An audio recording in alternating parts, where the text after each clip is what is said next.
Hey Tubesters, it's RN4 Song the Bougie Mystic, and we are on day 10, I believe. Nope, sorry, day 9 of the 13 Nights of Samhain. And today's prompt, or yeah, we'll just call it prompt, is what rituals do you do during like Samhaintide, or like rituals, practices, things of that nature. And I'm not going to forget to do my shout out this time because I'm holding the paper in my hand. But I am going to save it for the end. Rituals and practices. Well, ever since I got really serious about, honoring the Sabbats and what have you, I always did my Sabbat salutation. And I remember when I first started writing them up. This was after I had already decided that I was going to be working with a deity for each Sabbat, and I wanted to like make my own correspondence, or not maybe necessarily make my own correspondences, but I did want to have a personalized correspondences written in like about the Sabbat, and at that time I was working with Elder Futhark runes, so like I kind of just like compiled all that. And this was back when, for some like OG subscribers, you may be familiar, when I used to work at Dollar General. I think when I started this channel, I was actually not working for Dollar General. I think I was already unemployed. But in my last channel, I used to work at Dollar General. I think towards the end of when I closed that channel is when I became unemployed. But regardless, tangent, squirrel, sorry. Yeah, that's when I started writing them. I think I even took like the book. Oh, I think I bought a journal either there or Dollar Tree. I think it was actually Dollar Tree now I think about it. And I actually have it. Let me grab it real quick.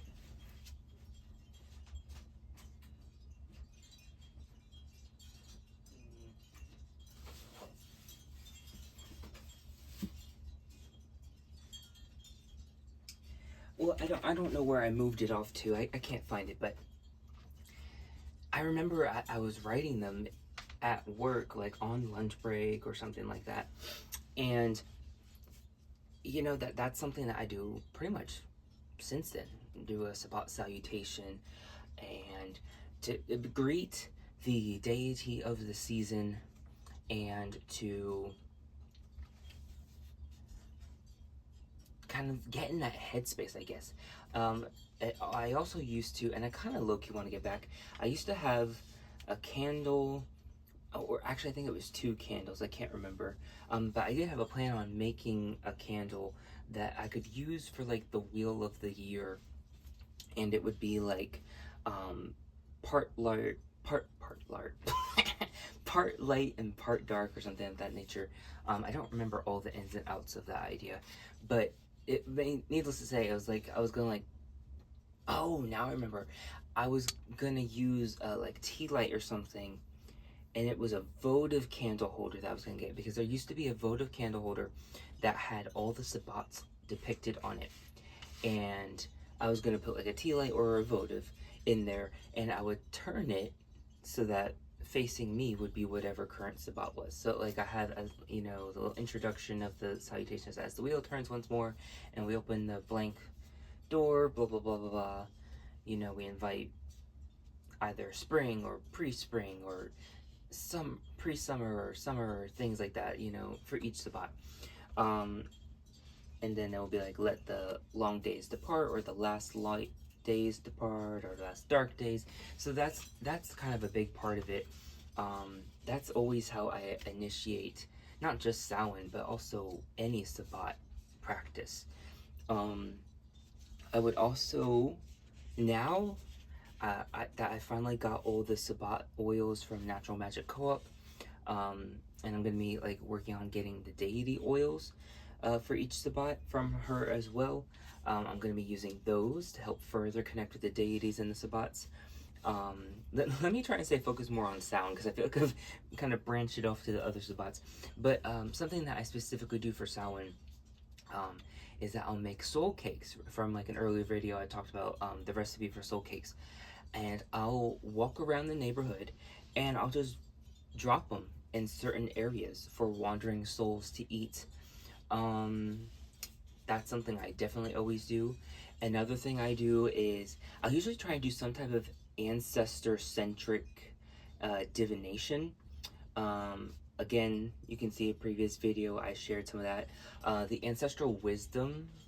I know I said spell, and I did write it down as spell, but it's more of a ritual. It's a divination ritual technically. Um, that's something I try to do every Samhain. I also try to like learn about any cultural or legends or folklore of my heritage. So usually I go a little more Scottish, Irish centric. I'm predominantly Scottish, but there is some Irish ties when you go back far enough. And technically, all Scottish are Irish. I mean, not anymore. That saying all Scottish are Irish is like saying all Americans are English. It's or all Roma are Indians. You know, it's just there's been so much time passage that they've become their own people. But DNA wise, yes. Um, so usually I'll start with some Scott Irish stuff. Actually, when I first started this practice, it was very Celtic centric. Say that 5 times fast. Um, but yeah, I also, for a while there, I used to make barmbrack and colcanon. Um, again, because, you know, I was more Celtic centric in my practice. But now that I know and kind of also acknowledge, because and some of it I did know, but also acknowledge my diverse heritage, I try to implement all of that. So I got some like French folklore and like some Breton folklore and things like that because of having French heritage, yes, but specifically Breton or Brittany, France heritage. And for those that don't know, the genetic, uh, we'll just say the DNA of the Bretons is more tied towards Gaul and the Gaulish tribes, the indigenous people of that land, than the Franks, the people that conquered the Gauls and made it France as it is today. So, yes, I do have colonizer blood because of the Franks. All Bretons do at this point. Technically, I feel like all people have some level of colonizer blood at this point. I mean, you probably got your onesie twosies of families or individuals, but the vast majority of people have some sort of colonizer blood in you, um, even if it's not dominant, you know? Which is why, on another, I think it's kind of weird the narratives that get spun about that, but I'm not going to bring that in this video any more than I already have. But let's see, what else do I do? Oh, this year I'm planning on like learning more about Hecate. I'm already started reading one of the Hecate books. It's kind of interesting. I don't think it's gonna be my favorite, but it's teaching some things. This year, as you know, I got my Samhain Hecate journal, so I'm gonna be doing work with her. As you can see, I got the candle, the oil, and the incense. I also have my Hecate oil from Natural Magic Co-op, so I'll be using that as well. Honestly, I kind of forgot that I got that, so I probably shouldn't have bought the set, but it's okay because once that runs out, I'll still have the Hecate oil. So I'm planning on using this as like a working candle for Hecate.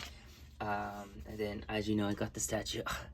It's still unreal that I have this statue right now because I remember years ago, back when I was like working with Hecate as my matron, I remember wanting this statue back then. So having it now is just very surreal to me.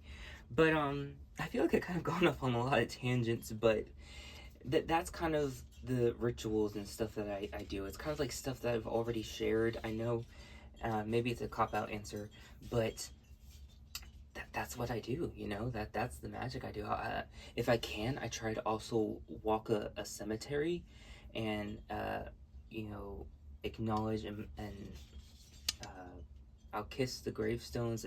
That's something I'm hoping I'm doing this Samhain again. It's been a few years since I did it last. Something I also like to do during Samhain, if I need it, is collecting graveyard dirt. One of my early videos on this channel, I have graveyard dirt, and I think it was during Samhain, if I remember correctly. Unfortunately, I don't have that graveyard dirt anymore.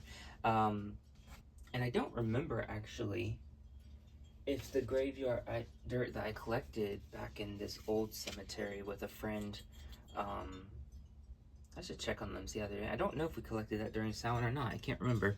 But yeah, that's just some of the stuff I do. I feel like this has gotten so rambly. I'm tempted to delete this and start this whole video over, but I think I'm gonna just let it be authentic as it is. So we'll end it now with the Whytchy shout out, and today it's Oleander Sky from the Witch of Mushroom Forest. Check out her links below. Really cool. She does a lot of I want to say it's like Appalachian folk magic, but don't quote me on it. It's definitely a folk tradition type of thing. She's definitely mentioned how she's learned stuff from her grandmother.